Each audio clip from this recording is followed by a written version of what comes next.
राजनीतिज्ञों की गहरी चाल है। शिक्षकों को विभाजित करो और अंग्रेजी हुकूमत के तरह राज करो, मुगल साम्राज्य की तरह राज करो। एक तानाशाह के रूप में इदी अमीन और सद्दाम हुसैन बनकर रहो और शिक्षकों को रौंदो।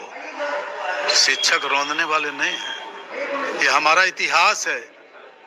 जितने भी वेद पुराण है उसमें गुरुओं का अलग महत्व रहा है, चाहे वो कोई भी काल हो।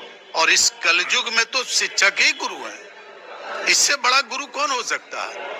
प्रताड़ित करने का अभी मिल गया रिटर्न कि ब्रजवासी जैसा एक प्राथमिक प्राइमरी का शिक्षक आज एक माननीय बन गए और सर्वोच्च पद पर चला गया। ऐसी बात है, प्रताड़ित करो ना, एक रोज सरकार बदल जाएगी। ये पदाधिकारी, ये नौकरशाह कौन है? नौकरशाहों की कोई मुराद है क्या? के पाठक आज धूल फाक रहे हैं ना।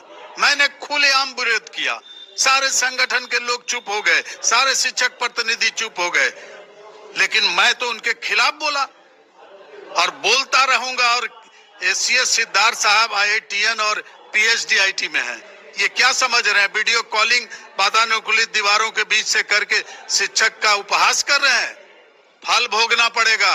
निकट में आपकी भी सेवानिवृत्ति है और आपकी जो मंशा है कि मैं चुनाव लड़ूं और राजनीतिक गलियारे में पहुंचूं, ये माननीय बनूं, ये आपकी सोच है।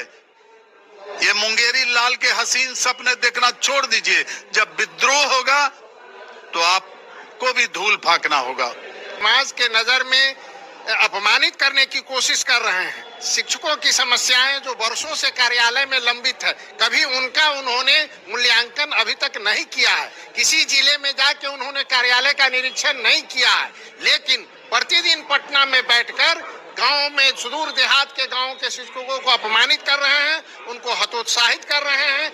ऐसे माहौल में गुणवत्तापूर्ण शिक्षा ग्रहण करना संभव नहीं हो पा रहा है जब तक वो कोई टेक्निकल डिवाइस नहीं दे रहे हैं, उसका प्रशिक्षण नहीं दे रहे हैं। लेकिन शिक्षकों को प्रतिदिन वीडियो कॉलिंग करा करके और तरह तरह का फोटो लेकर के, स्कूल का फोटो लेकर के वो शिक्षकों को अपमानित करने का काम कर रहे हैं। लेकिन जो शिक्षकों की समस्याएं लंबित है कार्यालय में, कभी भी उनका उन्होंने मूल्यांकन नहीं किया, कभी उसका कार्यालय का निरीक्षण नहीं किया, कभी कोई कर्मी जो है दंडित नहीं हुआ, कभी कोई पदाधिकारी बिहार का दंडित नहीं हुआ। क्या सचमुच में जो गांव में रहता है शिक्षक, जो सुदूर देहात में रहता है, जो समाज में जो लाभकारी लोग हैं उनके बीच रहता है, वही गलत कर रहा है? और एसी में बैठ के जो पदाधिकारी और बाबू लोग बैठे हुए हैं, उनकी गलती उनको नजर नहीं आती है। जब तक प्रशासन और सरकार उनकी समस्याओं पर ध्यान नहीं देगी और तब तक गुणवत्तापूर्ण शिक्षण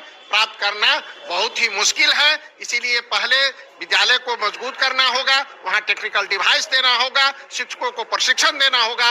उसके बाद ही हम इस तरह का जो अभी चल रहा है आधुनिक काम, उसको हम लोग विद्यालय में कार्यान्वित करावें तो ज्यादा बेहतर होगा।